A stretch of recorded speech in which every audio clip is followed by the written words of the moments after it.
நாகல் 2 வெளியேறப்பெற்ற முத்து. Abraham புஸ்தகத்திலிருந்து ஒரு நாகல். எண் 2.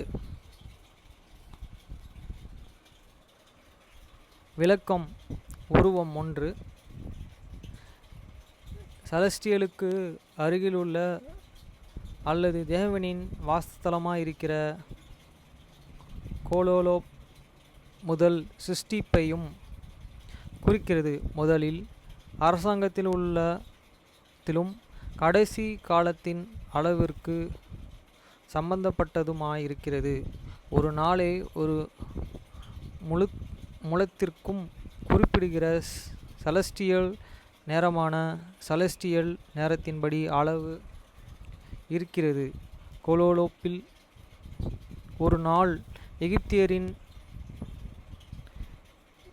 யெகோவாவினால் அழைக்கப்பட்ட இந்த பூமியின் அளவின்படி ஒரு 1000 வருஷங்களுக்கு சமமாயிருக்கிறது.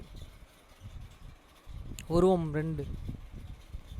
செலஸ்டியலுக்கும் அல்லது தேவன் வாசம் செய்கிறதுமாகிலும் மகா ஆளுகையின் சிருஷ்டிப்பை இருக்கிற கர்த்தருக்கென்று அவன் கட்டிய ஒரு பலிபீடத்தின் மேலே அவன் பலி செலுத்திய பொழுது தேவனிடமிருந்து ஆபிரகாமிற்கு வெளிப்படுத்தப்பட்டதைப் போல பிற கிரகங்களுக்கும் சொந்தமான வல்லமையிலே திறவுகோலையும் தரித்திருந்த எகிப்தியர்களால் ஒலிம்பிஸ்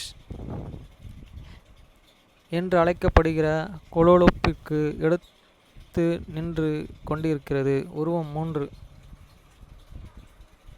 அவருடைய தலையின் மேலே ஒரு நித்திய ஒளியின் கிரீடத்துடன் வல்லமையுடனும் அதிகாரத்துடனும் ஆடை அணிந்து அவருடைய சிங்காசனத்தின் மேல் அமர்ந்திருந்து ஏதேன் தோட்டத்தில் ஆதாமுக்கு, சேத்துக்கு, நோவாவுக்கும், மெல்கிசேதேக்குக்கும், ஆபிரகாமுக்கும் ஆசாரியத்துவம் வெளிப்படுத்தப்பட்ட எல்லோருக்கும் வெளிப்படுத்தப்பட்டதைப் போலவே பரிசுத்த ஆசாரியத்துவத்தின் மகா முக்கிய வார்த்தைகளிலும் கூட பிரதியுத்தரமாக தேவன் பிரதிபலிக்க செய்யப்பட்டது.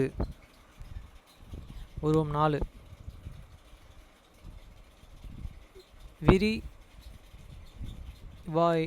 அல்லது ஆகாய விரிவை குறிப்பிட்டு எகிப்தின் பாஷையில் ஒரு 1000 குறிக்கிற ஒரு எண்ணிக்கையின் உருவத்திலும் கூட அதன் சுழற்சியிலும் அதன் நேரத்தை அளவிடுவதிலும் கோலோலோப்புடன் சமமான ஒலிம்பிஸின் நேரத்தையும் அளவிடுதலுக்கு பதில் அளிப்பதில் ராக்கியங் என்ற எபிரேய வார்த்தைக்கு பதில்கள். ரோம் 5. எகிப்திய பாஷைகளில் எனிஷகோஹான் டெஷ் என்று அழைக்கப்படுகிறது. அது ஆளும் கிரகங்களில் ஒன்றாகவும் இருக்கிறது. சூரியனாய் இருந்தது என்றும் மகா திறவுகோலினாலே அல்லது வேறு வார்த்தைகளிலும் எண்ணிலும் பிற 15 கிரகங்களை அல்லது நட்சத்திரங்களையும் புலப்பிஸ் அல்லது சந்திரனையும் பூமியின் கிரகங்களையும் அவைகளை வருஷந்தோற சுழற்சிகளில் ஆளுகை செய்கிற ஆளுகையின் சக்தியான காயிவராஷ் உடனாகும் மூலம் அதனுடைய வெளிச்சத்தையே கோலோலோப்பினிடமிருந்து கடன் வாங்குகிறதாக எகிப்தியர்களால் சொல்லப்பட்டது.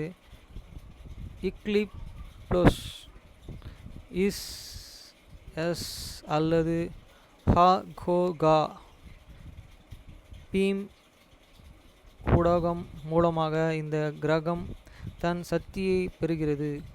கோலோலோப்பின் சுழற்சிகளிலிருந்து ஒளியை பெற்றுக்கொண்டு 22 மற்றும் 23 எண்களில் நட்சத்திரங்கள் பிரதிபலிக்கின்றன.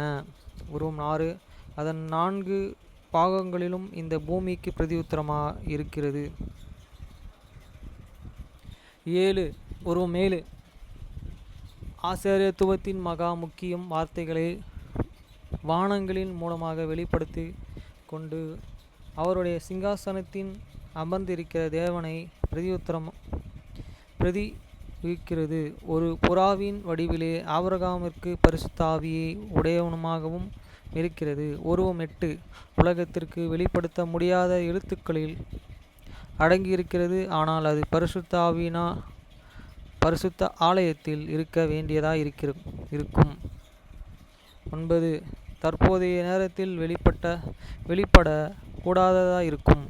உருவம் 10 மற்றும் உருவம் 11 மற்றும் இந்த எண்கள் உலக கண்டுபிடிப்புக்காக முடியுமானால் அது அப்படியே ஆகக்கடவுது. ஆமேன்.